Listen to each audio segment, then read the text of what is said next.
French President Emmanuel Macron has spoken out against domestic violence, saying it shames France that a woman is killed every 3 days.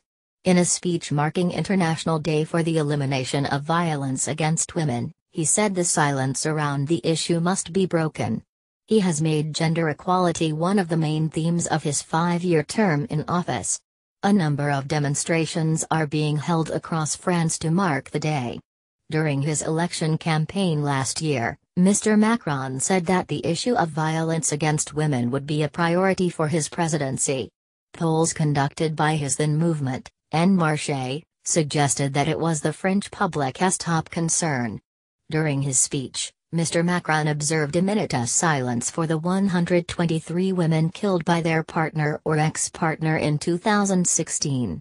Nearly 225,000 women were physically or sexually abused by their spouses, but fewer than 1 in 5 filed a complaint about it.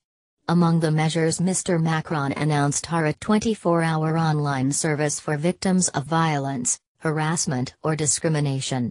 Victims will be able to speak to trained policemen and women to talk about incidents of sexual violence and harassment and find out how to report them.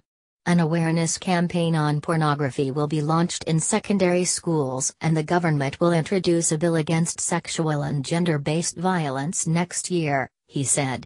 Mr. Macron's proposals include criminalizing street harassment, extending the statute of limitation for the rape of children and setting the age of sexual consent at 15.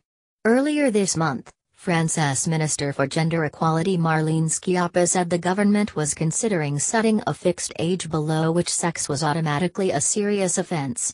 Other measures will include an app for victims of online stalking and on-demand bus stops in the evening, where women can stop a bus anywhere at night so they can get home safely.